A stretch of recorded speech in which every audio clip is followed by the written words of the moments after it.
consiglio regionale per permettere di capire quali sono le esigenze vostre, avranno sempre più importanza nel rapporto di cittadini.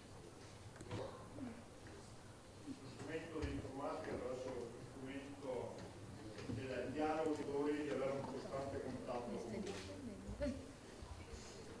Io passerei la parola attraverso Civil Life per capire il contenuto e la risorsa che Civil Life offre alla cittadinanza attiva e sviluppo delle scuole. Prego. C'è un buttare via il filmato che introduce in modo forse anche più efficace delle parole che userò io poi per commentare il progetto. Sono 3-4 minuti molto densi, molto intensi, che danno già un'idea molto precisa, diciamo, di 2 anni di lavoro intenso. Prego.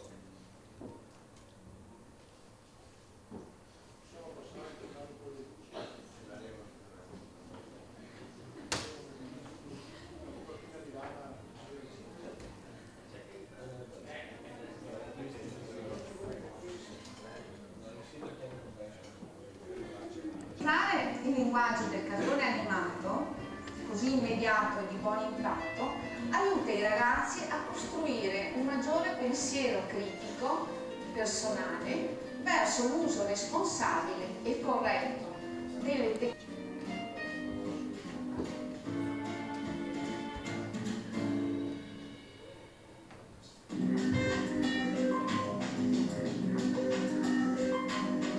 Non si può vivere il nostro mondo all'interno della scuola in modo passivo. Mi piace soprattutto l'idea di avere qualcosa, di avere degli obiettivi precisi. Una città felice.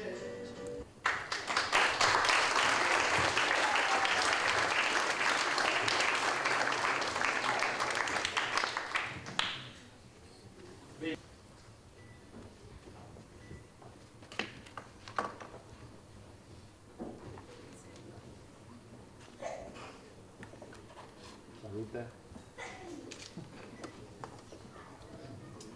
E quindi direi di sottolineare con un grande applauso questo momento.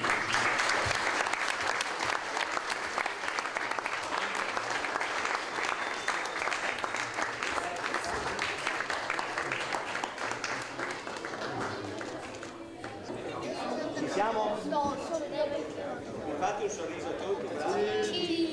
Per piacere i dati, scusate se non